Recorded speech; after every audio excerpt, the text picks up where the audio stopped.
안녕하세요. 하늘새입니다.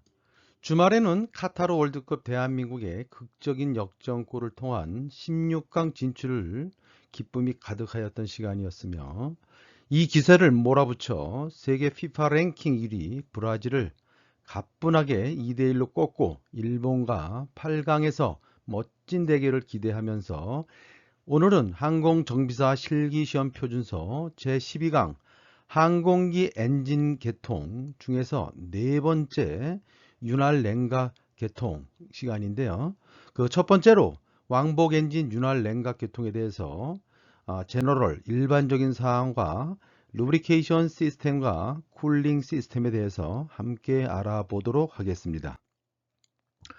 먼저 본 강의 출처인데요. 출처는 에비에이션 메인터넌스 테크니션 핸드북 파워플랜트 볼륨 2 챕터 6 루브리케이션 앤드 쿨링 시스템 중에서 왕복 엔진에 관련된 내용을 발췌해서 진행하고 있습니다. 보다 자세한 내용을 알고 싶으신 분은 FA 홈페이지에서 본 FA 핸드북을 다운받으시면 되겠습니다. 먼저 제12강 항공기 엔진 개통, 에어크래프트 엔진 개통 중에서 첫 번째로 레시프로게이팅 엔진 루브리케이션 앤드 쿨링 시스템에 대해서 한번 알아보도록 하겠습니다. 먼저 일반적인 사항으로 오일의 작용 및 구비 조건에 대해서 한번 알아보고 항공용 오일의 등급은 어떻게 이루어져 있고 두 번째로 윤활계통 중에서 윤활계통의 목적, 윤활계통의 주요 부품 등에 대해서 제너럴하게 알아보도록 하겠습니다. 이어서 쿨링 시스템인데요. 쿨링 시스템은 냉각 계통의 목적과 구성에 대해서 간단하게 저와 함께 알아보도록 하겠습니다. 그림에서 보시는 것은 루브리케이션 시스템인데요. 일반적으로 본 내용을 본 강의 본문에서 자세하게 다루도록 하겠습니다. 그림에서 보시는 바와 같이 1번 엔진 브레더고요. 2번은 오일 아웃렛, 3번을 통한 오일 인렛이고요. 4번은 오일 템퍼레이처 게이지가 이렇게 있죠. 오일 템퍼레이처 게이지가 있고 5번은 오일 프레셔 게이지가 이렇게 보입니다. 6번 역시 오일 탱크이고요. 7번에 보면 이 탱크에 있는 오일 필터가 있고 8번 역시 탱크에 있는 오일을 드레인할 수 있는 오일 탱크 드레인 포트가 하단에 설치되어 있고요. 그 다음에 9번은 오일의 증기, 베이퍼, 벤트 라인이 있고요. 그 다음에 여기 보이시는 거는 엔진 오일 프레셔 라인이 이렇게 있습니다. 이런 내용을 저와 함께 살펴보도록 하겠습니다. 먼저 일반적인 사항인데요. 일반적인 사항으로 윤활 계통의 목적이라고 보면 부품의 적절한 윤활과 냉각을 위해서 엔진에 알맞은 압력과 최적의 오일을 공급하는 것인데요. 오일은 오일 펌프에서 여러 통로를 통해서 엔진의 각 부분에 전달되어지고 그 기능을 오일의 기능을 다한 후에는 다른 통로를 통해서 섬프나 탱크로 뒤돌아오는 순환 과정을 반복해서 끊임없이 리서큘레이션 된다라고 보시면 되겠습니다. 일반적으로 액체 윤활제 오일은 순환이 쉽기 때문에 항공 엔진에 널리 사용되는데요. 그 기본 원료에서는 동물성 오일, 식물성 오일, 광물성 및 합성 오일로 분류됩니다. 동물성 오일은 저온에서는 아주 뛰어난 성능이 있지만 어느 온도 이상에서는 지방산, 즉 응고되는 지방산을 만들기 때문에 내연기관에는 적당하다고 볼 수 없습니다. 이어서 식물성 오일은 윤활성 역시 좋지만 왕복 엔진, 내연기관에서는 화학적인 성능 때문에 불안정하다고 볼 수 있으며 광물성 오일은 내연기관에 적합하고 현재 항공용 왕복 엔진에 널리 사용된다. 즉 여기서 여러분들이 아셔야 될 거는 액체 윤활에는 광물성 오일이 많이 사용된다.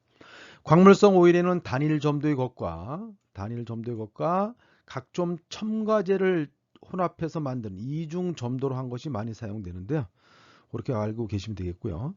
그 다음에 합성 오일은 최근에는 열 안정성 및 점도 주기가 높은 합성 오일도 사용되고 있다. 현재 사용되는 오일은 광물성 오일과 합성 오일이 사용된다고 보시면 되겠습니다.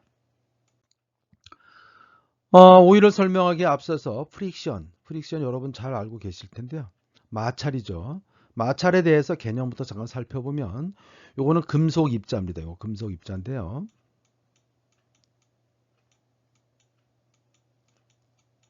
금속 입자 프릭션은 메탈 투 메탈, 금속과 금속이 접촉되었을 때 일어나는 마찰 현상이죠. 이렇게 보면 이렇게 금속과 금속이 접촉되어졌을 때 금속 표면이 이렇게 마찰이 일어나고 있는 모습인데요. 요거는 윤활을 사용하지 않았을 경우이고요. 오일 필름 요 표면에다가 오일 즉 윤활제를 이렇게 표면에 했을 때는 메탈 투 메탈에서는 어느 정도 이렇게 감소되고 있죠. 즉 프릭션 마찰이라고 하면 may be defined 프릭션은 define 되어지는데요. 무엇으로 define되나 as rubbing one object or surface against another 하나의 물체나 또는 다른 표면이 다른 물체가 마찰하는 것으로서 저항할 수 있다. 정의할 수 있다. 즉 프릭션이란 것은 하나의 물체나 다른 물체의 표면 접촉이 프릭션이라고 정의를 한다라고 이해를 하시고 다음 강의를 진행해 보도록 하겠습니다. 그럼 이러한 오일의 작용에 대해서 한번 살펴보도록 하겠는데요. 항공기 왕복 엔진은 공냉식, 공기에 의해서 냉각하고 이루어지고 있는데요. 하지만 그 작동 온도가 매우 높기 때문에 자동차용으로 사용되고 있는 엔진 오일과는 사뭇 다르다라고 보시면 될 것 같고요. 항공용 오일은 엔진의 윤활뿐만 아니라 프로펠러 기능을 돕는 유압작용, 즉 유압작용과 윤활 두 가지죠. 건조 표면이 서로 맞닿아서 움직이면 쉽게 닳게 되는데 높은 열이 발생하는 것을 방지하기 위해서 즉 메탈 투 메탈이 서로 프릭션 마찰하게 되면 높은 열이 발생하는데 그러한 열을 방지하기 위해서 윤활유의 얇은 막은 표면 사이에 스며들게 되어서 표면을 서로 메탈 투 메탈을 분리시켜서 마찰을 줄여준다라고 보시면 되겠고요. 이러한 오일 작용은 크게 다음과 같이 볼 수 있는데 먼저 표면 마찰을 감소한다. 표면 마찰. 이런 같은 경우는 구술 시험에서도 언급될 수가 있죠. 즉 오일의 작용에 대해서 아는 대로 설명해라. 그러면 뭐 많이 알고 계실 텐데요. 표면 마찰을 감소해 준다. 접촉면의 오일막으로 분리를 하죠. 그 다음 냉각작용. 엔진 내부를 순환하면서 부품의 열을 흡수해서 다시 돌아오게 되겠죠. 그 다음에 기밀작용이죠. 기밀작용은 피스톤과 실린더 사이에 가스 누출을 방지하는 역할도 해주고 있죠. 그 다음에 청정작용인데 접촉면에 마모된 금속 찌꺼기를 역시 오일에 실어서 다시 탱크로 돌아오게 되죠. 방록 작용인데요. 금속 표면의 녹을 방지하기도 하죠. 산소를 차단하죠. 금속 표면에 얇은 오일막을 형성함으로써 산소를 차단하고 있기 때문에 녹쓰는 것도 방지한다. 완충작용은 금속 표면의 충격 하중 역시 마찬가지죠. 이건 여러분들은 이해하시면 될 것 같아요. 어떠한 특정한 금속과 금속 사이에 금속 표면에 이러한 금속 표면에 오일막이 있으면 표면 마찰이 감소하겠고요. 그죠? 두 번째로 이러한 표면과 표면이 맞닿을 때 높은 열이 발생하는데 그런 열들을 흡수를 하고 즉 냉각작용이고요. 두 번째 실린더와 피스톤 이런 부분의 기밀 접촉부에 마모된 찌꺼기들을 운반하는 입자 제거를 하고 그다음에 산소를 차단하기 때문에 방로 그 다음에 금속 표면의 충격으로부터 완충 이런 작용을 한다. 그래서 윤냉방청 뭐 이런 식으로 여러분들 하시면 될 것 같습니다. 여러분들은 제너럴하게 다뤘기 때문에 간단하게 넘어가도록 하겠습니다. 이어서 오일의 구비 조건인데요. 구비 조건과 항공 오일의 등급에 대해서 한번 알아보도록 하겠는데요. 오일의 구비 조건은 다음과 같은데요. 양호한 오일리스라 그래서 양호한 유연성이 있어야겠죠. 그렇죠? 오일은 오일리스 유연성이 있어야 되고 그 다음에 유연성이라면 금속 표면에 양호하게 밀착되어서 메탈 투 메탈이 접촉되지 않도록 금속 표면에 밀착이 잘 되어야 되겠고요. 적당한 비스코시티, 점도가 있어야죠. 오일의 우체의 흐름을 저항이 되어야 되겠고요. 그 다음에 비스코시티 인덱스, 그 점도가 있어야 되겠고, 그 다음에 플래시부터 인화점인데요. 가열된 오일의 증기가 생성되어 불씨가 접촉되어 탈 때의 온도인데요. 이 인화점이 높아야죠 되겠죠. 그다음 고온에 대해서 불이 잘 붙으면 안 되겠죠. 그래서 고인화점, 고 높은 점도, 그 다음에 비스코시티 적당해야 되고 유연성이 있어야 되고 화학적으로 안정성이 있어야 되며 저온고점 잘 굳질 않아야겠죠. 오일이 흔들리지 않은 상태로 냉각시켜서 응고하기 시작할 때가 온도라고 하는데 오일은 액체이기 때문에 출렁출렁 흔들리죠. 그죠? 흔들리지 않는 상태에서 냉각시켜서 응고하기 시작할 때 온도다. 이 정도. 그 다음에 고비열, 고열 전도성. 당연하죠. 엔진에 발생된 열을 빠르게 엔진에 있는 열을 흡수하려고 하고 분산시켜서 냉각 효과를 좋게 해야겠죠.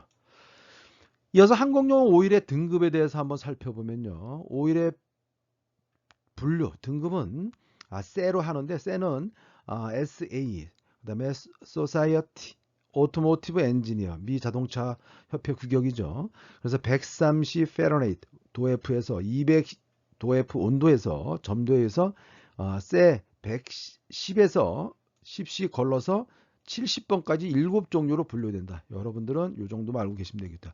항공용 오일 등급은 SAE 세로 구분되어지며 10에서 70까지 항공용 오일 등급을 설명해라 그러면 SA로 구분되어서 10단위씩 70까지 7종류로 분류된다 라고 보시면 되겠고요.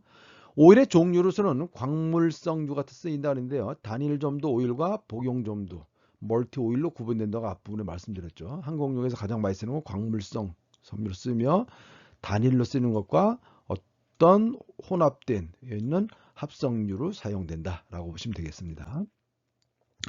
이어서 루브리케이션 시스템 윤활계통인데요. 윤활계통의 목적 역시 마찰을 감소한다라고 보겠는데요. 미끄러운 운동이나 회전 운동을 하면 면 사이에서 오일이 표면에 유착되어서 마찰을 줄여준다. 예를 들면 피스톤과 실린더, 크랭크 샤프트와 베어링, 기와, 밸브 오퍼레이션 시스템과 같이 이렇게 부품 등에 있어서 포함된다고 보시면 되겠습니다. 윤활계통은 마찬가지로 마찰을 감소하고요. 그 다음에 두 번째로 부품을 냉각해 주겠죠. 당연하죠. 피스톤 하브나 실린더 월 또는 피스톤 핀, 크랭크 핀, 커넥팅 로드 등 사이에서 스프레이 오일에 의해서 냉각을 한다. 요거는 엔진 부분에서 설명드렸었죠. 커넥팅 로드가 H로 되어 있고 할로우드 비어있는 이유 설명드렸고 또한 크기가 대단부, 소단부로 나눠지는 것도 설명을 드렸었죠. 이어서 작동류 역할인데요. 프로펠러와 가버너, 그 다음에 슈퍼차저, 변속장치, 점화식이 변기장치 등의 오일로 작동된다라고 보시면 될 것 같습니다. 이어서 윤활 오일의 조건과 루브리케이션 시스템의 분류에 대해서 한번 알아보도록 하겠는데요. 윤활 오일의 조건은 먼저 오일 프레셔, 오일의 압력이 있어야 되겠고요. 그 다음에 템퍼레이처, 온도, 그 다음에 청결, 품질, 이렇게 항공용에 사용되는 윤활의 특정한 그 스펙, 조건은 일정한 오일의 프레셔가 있어야 되고 템퍼레이처가 있어야 되고 너무 낮아도 안 되고 높아도 안 되고 프레셔 역시요. 그 다음에 청결해야 되고. 근데 가만히 보시면 이 세 가지는 실제적으로 엔진에서 오일 시스템에 의해서 컨트롤도 되어질 수가 있죠. 컨트롤 되어질 수가 있는데 반면에 퀄리티, 오일의 품질은 이미 항공사나 제작사에서 하기 때문에 이거는 오일 시스템에서 컨트롤하는 것이 아니라 이미 선정되어진다 라고 보시면 되겠습니다. 정리를 하면 오일의 조건은 프레셔와 템퍼레이처와 청결해야 되고 그 퀄리티까지 있어야 된다. 루브리케이션 시스템의 분류에 대해서 한번 볼 것 같으면 윤활계통의 웨썸프 시스템과 크게 윤활계통 시스템은 웨썸프 시스템과 드라이썸 시스템으로 구분되어지는데요. 먼저 웨썸프 시스템이라고 하면 크랭크 케이스 바닥에 오일을 모으는 가장 간단한 계통인데요. 대향형 엔진, 즉 피스톤이 이렇게 있다면 피스톤 하부에 있는 이 부분이 크랭크 케이지인데요. 크랭크 케이지 마찬가지 이쪽에도 이렇게 있죠. 그러면 여기다 크랭크 케이지인데 이게 대향형 엔진. 하나가 더 있을 수도 있고요. 이렇게 다 지난 시간에 다 다뤘었죠. 이렇게. 그래서 웨썸프 시스템은 크랭크 케이지 바닥에 오일을 모으는 그러한 시스템이다 보니까 고개 비행이나 비행 자세가 급변하는 비행에서는 오일을 저장하는 곳, 즉 크랭크 케이지에 한쪽으로 치우치고 오일 펌프에 흡수하는 게 지장을 주겠죠. 다음 보시겠습니다. 웨썸프 시스템을 좀 더 자세하게 살펴보면요. 크랭크 바닥에 오일을 모으는 가장 간단한 계통의 대항형 엔진에 많이 사용된다고 했는데요. 그림에서 보시면 이렇게 웨썸프 오일 시스템 썸프에서 여기에 탱크가 이렇게 돼 있죠. 오일 탱크가 크랭크 케이지 요 엔진이 이렇게 있으면 요 하부로 이렇게 오일이 모이게 돼 있죠. 하부로 이렇게 돼 있는데 고개 비행을 하게 되면 요게 영향을 많이 지장이 있다는 얘기인데요. 한번 보시죠. 그림에서 보시는 건 대향형 엔진이네요. 대향형 엔진에서 이렇게 내부에 이런 부분에 크랭크 케이지 내에 오일이 이렇게 있고 마찬가지로 프로펠러를 해서 구동하는 데 작동력 역할도 한다 그랬고요. 여기 보면 프레셔 릴리프 밸브가 있고 또한 필터가 있어서 엔진 오일 펌프도 있고 이렇게 하부에 있다라고 보시면 되겠습니다. 다음은 드라이 썸프 시스템인데요. 드라이 썸프 시스템은 엔진 본체의 외부 오일 탱크에 오일을 저장하는 계통으로 비행 자세의 변화, 고개 비행, 큰 중력 가속도에서도 정상적으로 윤활할 수 있다. 즉 무슨 말씀을 하면 드라이 썸프는 오일 탱크가 별도로 있다. 오일 탱크가 외부에 별도로 있다. 웻 썸프 시스템은 크랭크 케이지 내에 피스톤 하우징 아래 크랭크 케이지 내에 오일을 모으는 시스템이라고 보면 드라이 썸프 시스템은 오일 탱크가 외부에 별도로 마련되어 있기 때문에 비행 자세의 변화나 고개 비행 등에 있어서 정상적으로 윤활할 수 있다. 오일은 오일 썸프나 또는 오일 탱크에서 오일 펌프에 의해서 흡입 가압되고 엔진 내 각 윤활 장소로 펌핑에 의해서 공급되어지고 그 기능을 다한 오일은 스캐벤지 펌프를 다시 끌어들이는 거죠. 스캐벤지 펌프에 의해서 퍼내져서 오일 탱크로 돌아오든지 아니면 중력에 의해서 오일 샘프로 돌아오든가 두 가지다. 자, 드라이 썸프 시스템에서 윤활 기능을 다한 오일들은 다시 오일 탱크로 돌아오는 방법은 두 가지다. 하나는 스캐벤저 펌프이고 또 하나는 중력에 의해서 돌아온다. 두 가지 정도의 이해를 하시면 되겠습니다. 이어서 조종석에는 반드시 오일 프레셔 게이지와 오일 템퍼레처 게이지가 있겠죠. 유압은 오일 프레셔 컨트롤 밸브에 의해서 자동적으로 조절되고 온도는 습식 계통에서는 오일 펌프 후류에 건식 계통에서는 건식이라면 드라이 썸프죠. 스캐벤저 펌프에서 오일 탱크로 돌아오는 도중에 오일 쿨러에서 조정된다. 이거 아주 중요하네요. 자, 윤활 냉각 계통에서 오일 템퍼레처 게이지는 웻 썸프 시스템에서는 오일 펌프 후방에 오일 펌프 아웃렛 쪽에 있고요. 아주 중요해요. 오일 펌프 아웃렛 쪽에 있고 요거는 웻 썸프이고요. 드라이 썸프는 스캐비저 펌프 인렛 오일 탱크로 돌아오는 쪽에 있다. 요거는 여러분들 알고 계시기 바랍니다. 이어서 루브리케이션 시스템인데요. 루브리케이션 시스템은 그림에서 보시는 바와 같이 대향형 엔진이네요. 이건 대향형 엔진. 대향형 엔진이 이렇게 있고 뭐 엔진 브레더 이렇게 있고요. 이거는 서플라이 라인이라서 오일 탱크가 외부에 이렇게 별도에 있는 거죠. 오일 탱크가 외부에 별도로 있어서 요런 라인을 통해서 오일이 엔진에 서플라이 되어지고요. 요거는 오일 프레셔 게이지가 있고 오일 프레셔 게이지가 있으면 여기서 오일 프레셔를 이렇게 압을 가하고요. 다 사용되어진 오일들은 이렇게 벤트 이렇게 해서 중간에 스캐벤저 펌프라고 했었죠. 여기 보면 스캐벤저 펌프가 여기 있네요. 그죠? 스캐벤저 펌프에 의해서 이렇게 나온다. 이렇게 되어 있죠. 그죠? 스캐벤저 펌프에 의거나 또는 중력에 의해서 이렇게 들어온다. 그 다음에 요거는 스캐벤저 펌프가 들어오면서 펌프 아웃렛에서 요 템퍼레이처가 여기 있죠. 여기 이제 보면 오일 템퍼레이처 여기 있네요. 오일 템퍼레이처 이렇게 있는데 요 부분에서 오일 쿨러에서 냉각되어져서 다시 탱크로 이렇게 리턴을 한다라고 보시면 되겠고요. 요거는 뭐 마찬가지 드레인 외부에 있는 오일 탱크 드레인이 되어 있고요. 이렇게 있습니다. 자, 다시 한번 다른 영상 한번 보시도록 하겠습니다. 윤활 계통의 주요 구성품을 보면 오일 탱크인데요. 이 오일 탱크를 내서 한번 살펴보면 오일 탱크는 그림에서 보시는 바와 같이 이렇게 배풀은 풀러퍼라고 보시면 되겠습니다. 한쪽으로 열리고 한쪽으로 닫히고 이런 배풀이 있고요. 그 다음에 호퍼 탱크가 있는데 호퍼 탱크는 뭔지 한번 보도록 하죠. 이러한 오일 탱크의 재질은 스테인레스 강이나 또는 알루미늄 합금재, 스테인레스 강이나 뭐 당연하겠죠. 알루미늄 합금재로 중력 공급을 양호하게 하기 위해서 가능한 한 급여 펌프보다 높게, 당연하겠죠. 펌프가 하부에 있어야겠죠. 있죠. 하부에 어디 펌프가 있어야지 오일이 모여 있으면 펌핑할 수 있겠죠.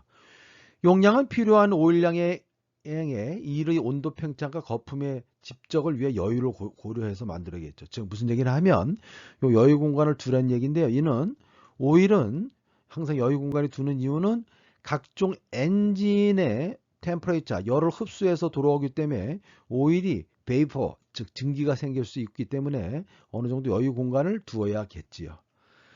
오일 캡, 이 부분은 캡인데요. 오일 캡에는 오일이라는 문자가 반드시 포함되어 있고, 호퍼는 오일의 일부를 분리해서 엔진 환하기 때문에 시동 시 유온 상승을 빨리 되고 오일의 회석을 하는 엔진의 일부는 오일만을 묽게 할 수 있으므로 오일 탱크의 크기를 작게 할 수 있다. 이런 원인에서 호퍼다. 호퍼의 원리가 여기 나와 있죠. 상부 밸브는 오일의 역류를 방지하겠죠. 당연히 역류를 방지하고 바닥의 간격은 오일 감소를 주의해서 보충하는 거기 위한 것이다. 그렇겠죠. 탱크 바닥에는 썸프 드레인 플러그가 있겠고요. 물이나 불순물을 세퍼레이트 할 수 있는 물은 비중 차이에서 딱 밑으로 내려오면 다시 드레인을 해야겠죠. 오일 펌프와 오일 프레셔 릴리프 밸브인데요. 한번 살펴보도록 하면 이거는 컨트롤 밸브 위스 서지 프로텍션에서 서지되는 현상인데요. 서지 컨디션이라고 하면 요 D 보면 컨트롤 밸브 인렛들을 통해서 들어온 오일은 다시 컨트롤 밸브 아웃렛들을 통해서 이렇게 나가고 있는데요. 요 그림을 한번 보시면 콜드 오일, 찬 오일들은 요 인렛가 이렇게 들어오게 되면 찬 오일은 요 내부를 딱 해서 열을 또 어느 정도 히팅이 된 상태에서 다시 이렇게 외부로 나가게 되겠고요. 반대로 핫 템퍼레이처는 열이 너무 고온의 오일들은 들어와서 여기는 연료와 열 고양기, 즉 히트 익스체인저라고 할 수 있는데요. 히트 익스체인저를 통해서 어느 정도 열을 식혀줘서 이렇게 인렛으로 나간다. 그래서 이거는 오일 프레셔 릴리프 밸브가 이렇게 작동돼서 이루어진다고 보시면 되겠습니다. 엔진에 공급되는 오일을 적당한 온도로 조절하는 게 오일 프레셔 릴리프 밸브인데요. 엔진에서 나온 오일은 재순환 전에 적당하게 쿨링을 해준다 라고 보시면 되겠고요. 웨썸프 시스템은 오일 펌프 아웃렛 쪽에 오일 조절기를 설치한다. 앞전에도 설명드렸었죠. 이거는 웨썸프 시스템은 오일 펌프 아웃렛 쪽에 오일 조절기를 설치해서 엔진으로 어디로? 투 엔진, 여기 엔진 쪽으로 가겠죠. 그죠? 엔진 쪽으로 가기 직전에 오일 조정기를 설치를 하겠고요. 그 다음에 썸프에서 흡입된 고온의 오일을 냉각해서 오일 온도를 조절하고요. 드라이 썸프 시스템은 스캐벤저 펌프 인렛, 그러면 이쪽이 어디 되겠네요. 그죠? 스캐벤저 펌프 인렛 쪽에서 탱크로 돌아오는 도중에 설치된 오일 템퍼레이처 레귤레이터 또는 배출되는 오일의 온도에 따라서 오일을 냉각시키거나 냉각시키지 않거나, 즉 여기죠. 오일을 이렇게 요 그림 냉각시키거나 아니면 냉각시키지 않거나 여기서 냉각시키거나 이렇게 냉각시키거나 그게 드라이 썸프 타입에 의해서 이렇게 이루어진다. 즉 템퍼레이처, 오일 템퍼레이처를 컨트롤기를 어디다 설치에 따라서 이게 컨트롤라이즈 되어진다고 보시면 되겠습니다. 이어서 오일 펌프와 오일 릴리프 밸브인데 이거 보시면 오일 이제 릴리프 밸브를 좀 더 구체적으로 한번 살펴보면 여기 릴리프 밸브가 있죠. 릴리프 밸브가 있어서 이렇게 릴리프 밸브를 통해서 다이렉트로 가거나 아니면 이렇게 들어오거나, 바이패스 밸브는 오일 프레셔 패세이지 엔진인데요. 이렇게 해서 바이패스 돼서 바로 가거나 릴리프 밸브를 통해서 가거나, 이건 펌프고요. 기어 타입. 요거는 뭐냐? 오일 필터죠. 이렇게 해서 오물질이 제거되어지고 다시 엔진으로 간다. 요런 요게 이제 오일 릴리프 밸브 구성을 이루어지고 있는데요.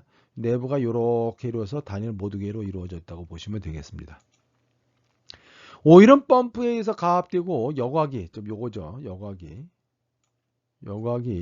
여과기로 들어가서 거기에서 이물질이 제거된 후 체크 밸브를 열고 체크 밸브를 엔진 내로 들어간다 라고 보시면 되겠고요.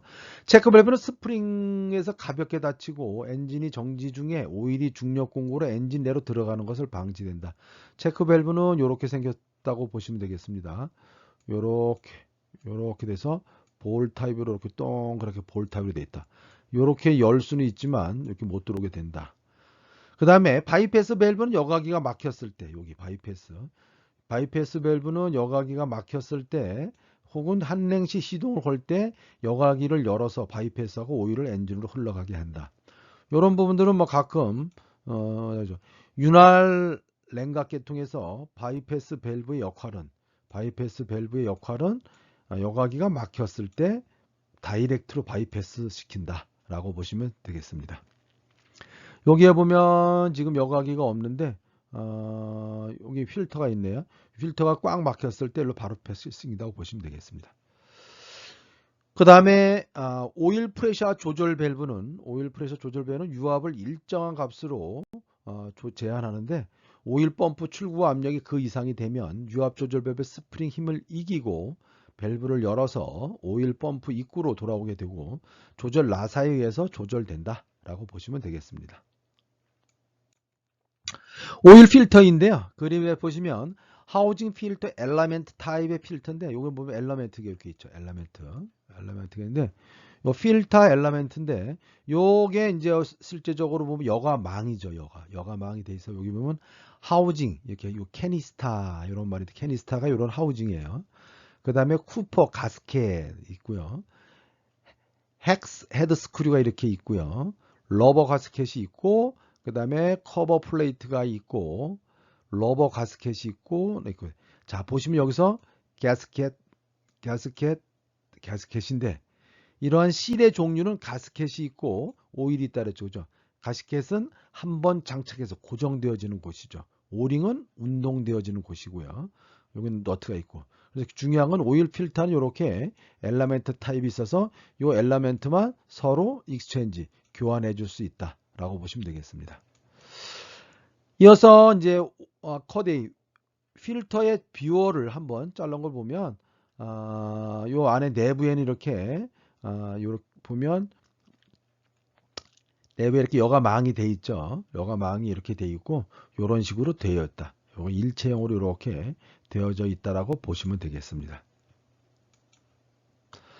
오일 필터는 used on 보면 오일 필터는 used on 여기 보면 오일 필터는 used on 사용되어진다. 에어크래프트 엔진 usually 일반적으로 one of four type 요런 네 가지 타입이 있는데 스크린 타입이나 그 다음에 쿠노 타입 그 다음에 캐니스터 스피논 이런 것도 뭐 캐니스터라고 볼 수 있겠죠. 엘라멘트 타입인데 캐니스터 타입 이렇게 타입이 있고 하나의 스크린 타입 필터는 Double Wall Construction Provide Large Filtering Area in a Compact Unit이라고 되어 있는데 이는 이중벽 구조의 스크린형 필터는 컴팩트한 유닛에 넓은 여과 면적을 제공한다. 이렇게 보시면 되겠습니다. 이어서 스핀 타입의 필터에 대해서 한번 알아보고요. 그 다음에 오일 필터 엘리멘트 한번 알아보고요. 스캐벤저 오일에 있는 스크린을 한번 알아보도록 한다. 물론 터빈, 엔진, 윤활 계통은 다음 시간에 다루겠지만 이거 샘플로 한번 보신다고 보시면 되겠습니다. 요거는 스피논 타입으로 돼서 이렇게 스페셜 필터 커터가 이렇게 돼 있어서 이렇게 열고 닫는 안에 요 안에 이제 필터가 이렇게 있다라고 보시면 되겠습니다. 두 번째는 이제 엘리멘트 타입인데 이런 엘리멘트 타입이 안에 들어가 있죠. 이게 이제 보통 여기서 오일이 지금 필터 이물질이 걸러지는 거죠, 그죠? 이런 엘리멘트 타입이 있고요. 요거는 이제 스크린 타입이죠, 그죠? 이렇게 스크린 타입으로 되어 있고, 요런 엘리멘트 타입은 일회용 일정한 기간 동안에 사용해서 필터가 오염되면 바로 이렇게 버리는 거지만 요런 스캐벤저 오일, 즉 스크린 어셈블리는 그림에서 보시는 바와 같이 이렇게 또 요렇게 요런 것들은 일정한 기간마다 클리닝이나 일정한 규정에 따라서 체크해서 클리닝 후에 다시 재사용할 수 있다. 그런 차이가 있다라고 보시면 되겠습니다. 여러분들의 구독과 좋아요, 알림을 부탁드리면서 항공정비사 실기시험 표준서 구술면접 특강을 다시 한번 진행해 보도록 하겠습니다. 여러분들의 구독과 좋아요, 알림을 다시 한번 부탁드리면서 저는 또 한번 달려보도록 하겠습니다. 세 번째로 쿨링 시스템인데요. 냉각 시스템에 대해서 한번 알아보도록 하는데요. 냉각 시스템 목적은 즉 열 에너지를 기계적 에너지로 변환하는 게 엔진이죠. 그죠? 엔진에 있어서는 냉각 계통이 아주 필수적인데 연료의 연소에 의해서 발생되는 열량은 어쩔 수가 없죠. 많은 부분을 엔진에서 제거해야 하지만 엔진의 소정의 목적을 달성할 수 있다고 보시면 되겠습니다. 그럼 엔진에서 열이 발생과 냉각 자체는 항공기 엔진에서 보통 발생하는 열의 반, 2분의 1은 배기로 빠져나가지만 나머지 반은 엔진 자체에서 흡수된 열의 일부는 오일로 흡수되어서 오일 냉각기를 통해서 공기 흐름으로 보내지고 최종적으로 남은 열은 냉각기 통해서 냉각되어진다고 보시면 되겠는데요. 엔진의 작동 온도는 엔진의 운전 상태에 따라서 엔진 정수에 따라서 또한 다른 값이 되고 연료의 증발과 분배, 오일 순환, 부품의 과열 등의 영향을 받으므로 엔진의 작동 온도를 반드시 조절해야 하는데요. 항공 엔진에서 공기에 의해 작동 온도를 조절하고 있다. 항공기 엔진에서는 왕복 엔진은 주로 공냉식이다. 그래서 작동 온도를 조절하고 있다. 실린더 헤드의 높은 온도가 엔진에 미치는 영향 아주 중요하죠. 요거는 구술 시험에서 반드시 물어볼 수 있는데요. 실린더 헤드의 온도가 높으면 엔진에 어떤 영향이 발생되냐 하면 엔진 부품을 약하게 하겠죠. 그죠? 엔진 수명이 단축되겠죠. 두 번째로 윤활이 잘 안 되겠죠. 왜? 온도가 높아서 윤활이 바로바로 증기되기 때문에 증발 잘 안 되겠죠. 그죠? 그 다음에 혼합기 연소 성질에 영향을 주겠죠. 왕복 엔진에서는 연료와 공기가 혼합되는데 온도가 높으면 연소 이런 윤활이 증발되어서 공기와 연료 혼합 상태에서 믹싱에서 빠져나갈 수가 있겠죠. 그래서 보면 실린더 헤드의 높은 온도는 엔진의 부품을 약하게 하거나 반드시 중요합니다. 엔진 부품을 약하게 하거나 윤활이 잘 안되게 하거나 혼합가스의 성질에 영향을 준다. 세 가지 여러분 반드시 알아두시기 바랍니다. 다시 한번 별표 드립니다. 실린더 헤드 온도가 높으면 엔진에 미치는 영향 중요하니까 여러분들 구술 시험에 반드시 알아두시기 바랍니다. 실린더 템퍼레이처 인디게이팅 시스템인데요. 여기 보시면 여기 이제 프로브인데요. 요거는 this part of the probe pressure against the cylinder head when installed. 요게 실린더 헤드가 이렇게 장착되어지는 모습이고요. 그 다음에 너트, 락 너트죠. 돌려서 락킹 딱 걸려지게 프로브, 인더 실린더 헤드 소켓. 요게 딱 들어가서 라크가 딱 걸리게 되어 있죠. This system usually consists of the indicator와 electric wiring과 서머커플로 이루어져 있다. 즉 실린더 템퍼레이처 인디게이팅 시스템에는 인디게이터 지시계가 있겠고요. 전기 와이어링 전선이 있겠고 서머커플이 있다. 세 가지 중요하죠. 더 와이어링은 어디에 있냐 하면 within the instrument and nacelle firewall. 일렉트릭 와이어링은 인스트루먼트 계기와 나셀 방화벽 사이에 연결되어진다. 방화벽이 이렇게 있고 엔진이 이렇게 있고 여기에 프로펠러가 이렇게 있다 그러면 여기 방화벽 빨간색으로 할게요. 방화벽이 이렇게 있으면 여기에 게이지 인디게이터가 있겠죠. 그죠? 인디게이터가 있으면 이렇게 와이어 그래서 엔진 낫셀과 파이어월 사이에 와이어링이 있다. One end of the thermocouple lead connect to the electric wire.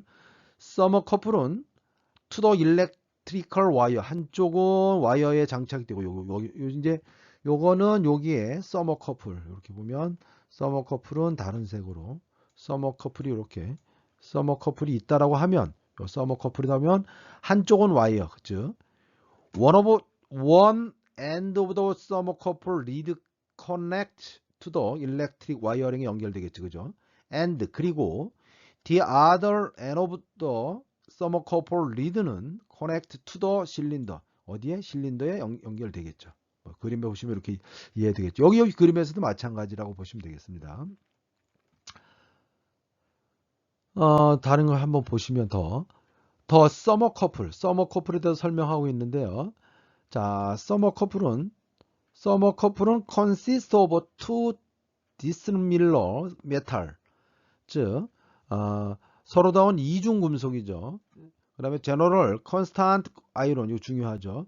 thermocouple은 constant iron, 철과 constant 철이다. 이렇게. 그 다음에 connect by wiring to indicating system, 와이어링에서 indicating system 연결되어진다. 즉 다음 화면 보시면 the temperature, 만약에 온도가 junction, difference, 서로 온도가 다르면 temperature where, 이중 금속의 dissimilar metal의 이중 금속의 온도가 서로 다르게 되면 볼테이지가 프로듀스 발생된다. 즉 무슨 말씀이냐면 이러한 서머커플의 접합부의 온도와 이중 금속이 전선에 연결된 부분의 온도가 서로 다르게 된다면 전압이 발생한다 라고 보시면 그게 바로 서머커플의 원리입니다. 더 볼테이지 샌드, 이렇게 발생된 볼테이지는 current through 와이어를 통해서 인디게이터에 전달되어지는데 그 current measuring instrumental graduate degrees, 그래서 전선을 통해서 전류를 각도 단위로 눈금에 매겨진다. 각도 단위는 도가 나오겠죠. 전류 측정 장치 표시기에 보내진다 라고 보시면 되겠습니다. 이거는 뭐 상식적인 거라서 굳이 길게 설명을 안 드려도 실제적으로 FA 교재에서 이렇게 설명되고 있는 거를 랜덤하게 샘플로 보여드리려고 한다라고 보시면 되겠습니다.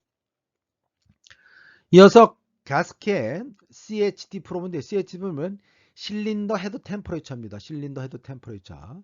실린더 헤드 템퍼레처가 있으면 EGT, Exhaust Gas Temperature와 프로브, Exhaust Stake의 EGT 프로브와 가스켓 타입의 CHT 프로브를 한번 보시도록 하겠습니다.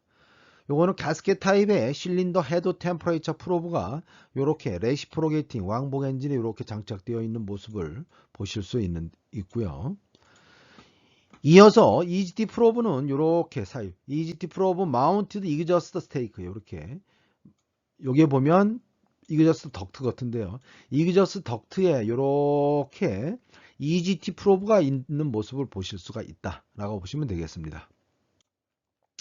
냉각계통의 구성에 대해서 한번 살펴보도록 하겠는데요. 냉각계통의 구성은 대부분 왕복 엔진의 냉각계통은 카울링, 실린더 핀, 카울 플랩, 실린더 베풀로 구성되어져 있다라고 보시면 되겠습니다.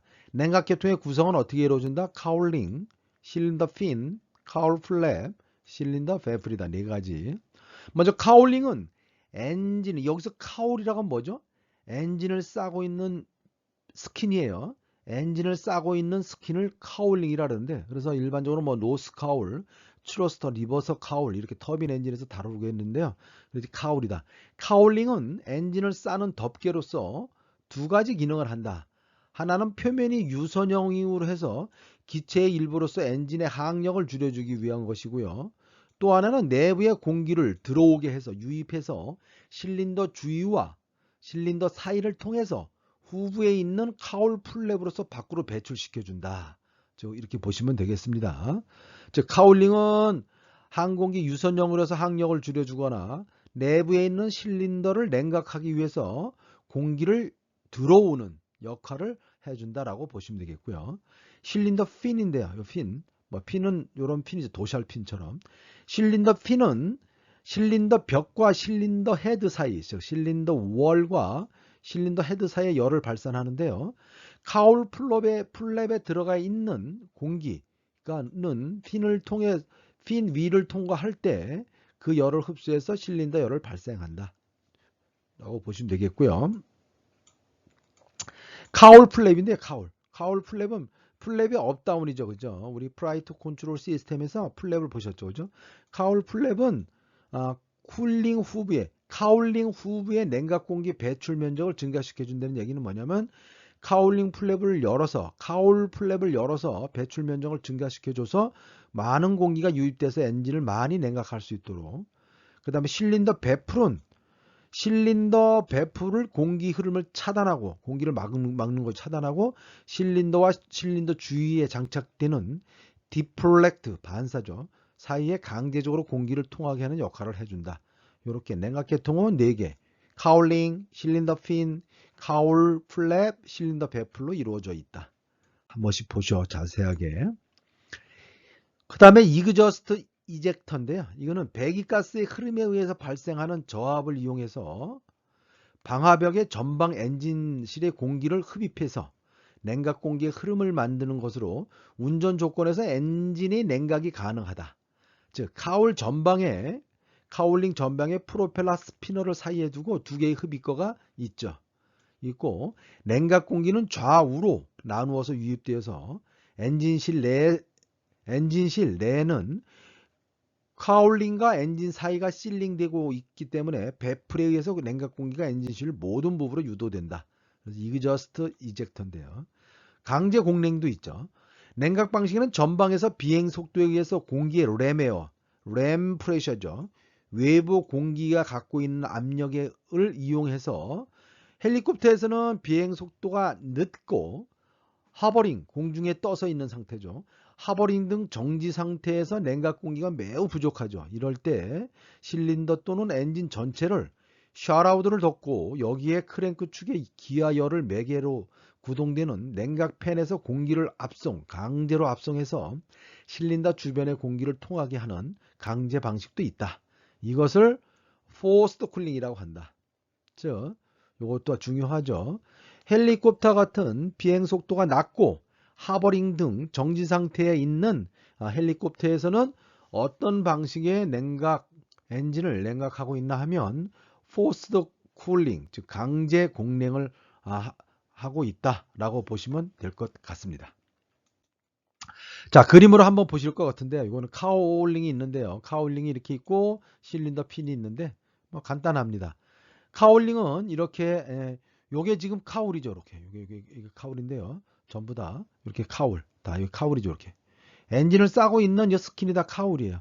카울이 요게 램 에어가 이렇게 들어오고 여기는 카울 플랩이라서 플랩이 열어줘서 닫혀주면 그냥 나가겠지만 카울 플랩이 열어주면 많은 면적을 증가시켜서 많은 공기가 유입되도록 하죠. 그래서 보면 이렇게 냉각시켜 준다.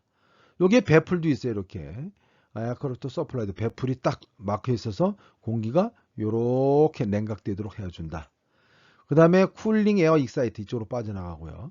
그다음 실린더 핀은 보시면 이렇게 핀들이 되어 있죠. 이렇게 많이 보셨을 거예요. 이렇게 핀들이 쓰도 공기가 이렇게 지나가게 되면